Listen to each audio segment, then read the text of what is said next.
Hello friends, welcome on this platform. La Russie serait sur le point de prendre l'avantage sur l'Ukraine dans cette guerre qui se déroule en Ukraine.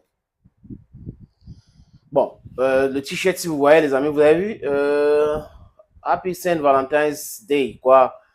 C'est ma fille qui m'a offert cela à cuit. Elle dit que je suis son roi, l'autre c'est, voilà. Je lui dis encore merci. Vous avez posé la question pourquoi porter aujourd'hui? Bah bon, parce que c'était sur autre chose hier. Mais bon, l'amour continue. On doit toujours aimer. Et aimer quelqu'un aussi, c'est de lui dire la vérité. Anders Stefanos, c'est le chef d'état-major de l'armée norvégienne. L'admiral dit clairement que la Russie est en train de prendre l'ascendant sur l'Ukraine. Vous savez que dernièrement, c'est Macron qui disait qu'il ne faut pas permettre à la Russie de gagner la guerre contre l'Ukraine. Mais non, il a fait une erreur là.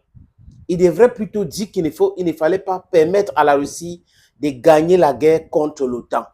Parce que c'est l'OTAN qui est en train de faire la guerre contre la Russie. Ce n'est jamais l'Ukraine qui fait la guerre. Je vous ai déjà raconté l'histoire de cette guerre et vous êtes des gens intelligents, vous le savez. Cette guerre a été voulue par l'Occident. La Russie a toujours voulu refuser de faire la guerre contre ses propres frères et sœurs. Mais l'Occident lui a obligé, parce que l'Occident voulait utiliser l'Ukraine pour attaquer la Russie. Et malheureusement pour eux, ce qui se passe aujourd'hui, c'est le résultat de tous ces différents micmacs de révolution de Maïdan, l'orchestration de coups d'État et autres. Voilà la réalité, les amis. La Norvège et le renseignement militaire norvégien qui s'inquiètent. Regardez, ils parlent de certains éléments, les amis. Ils disent que en 2026, la Russie va compter 1 million 500 millions, 1,5 million, désolé, 1 million 500 000. Voilà, qu'est-ce qui m'arrive? 1 million 500 000 militaires actifs. Donc, ce que la Russie peut déployer sur le front. Donc, ils ont déjà fait les provisions pour 2026, donc d'ici 2 ans. Et ils disent encore qu'il n'y a pas de renseignements norvégiens à travers Andrés Stefanos.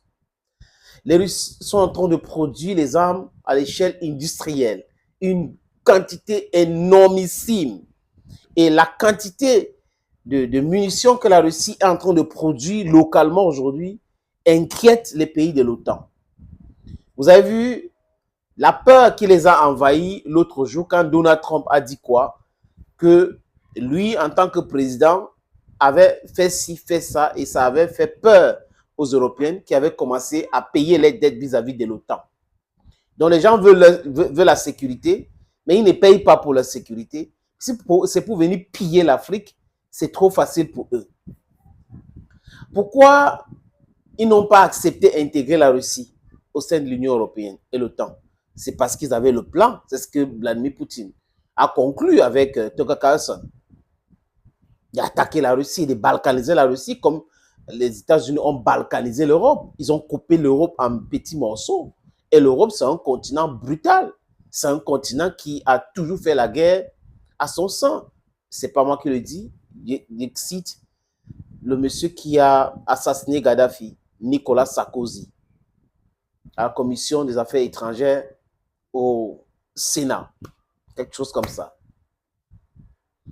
Les amis, donc si la Russie, en 2026, va compter 1 500 000 militaires actifs, mélangés avec l'armée des pays de l'OTAN, il n'y a pas match. Et il dit encore que d'ici quelques mois, la Russie va lancer une grande offensive dans plusieurs fronts. Parce que la Russie est en train de ceinturer l'Ukraine, petit à petit.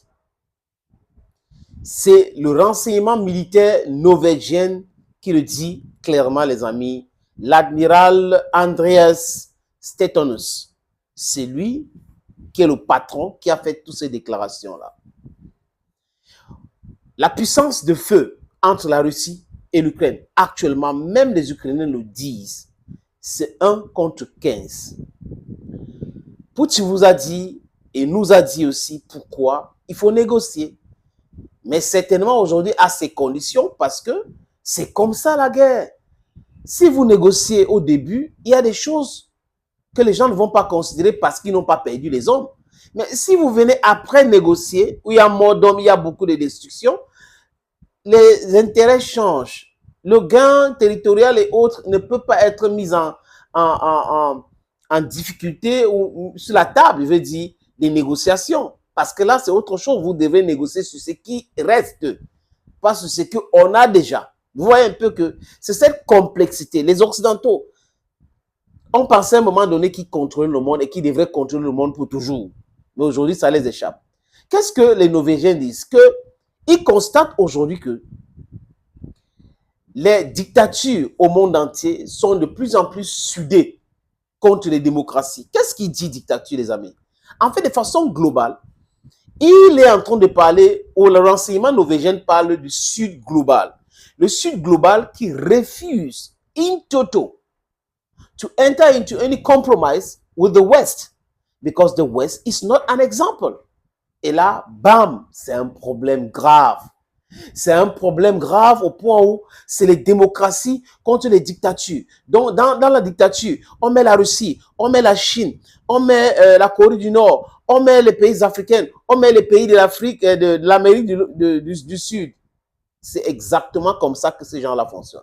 Mais si on regarde bien l'histoire, la dictature, c'est qui? Ce sont ceux-là qui ont colonisé, qui ont esclavagisé, qui continuent de piller les gens.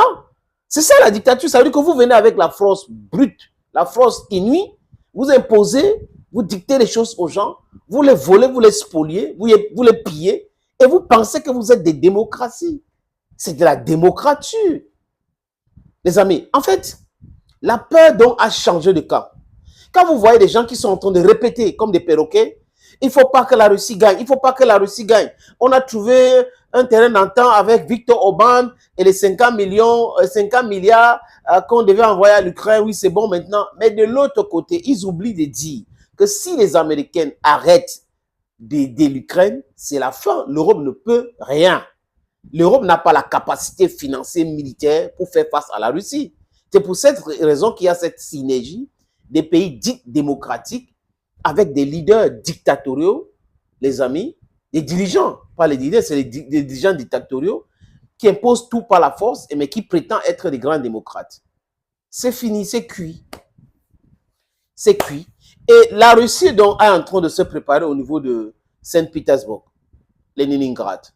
Et là, les Norvégiens ont peur. Ils disent que ils n'avaient pas vu cette genre de mobilisation. On est en train de former beaucoup de bataillons actifs à Saint-Pétersbourg.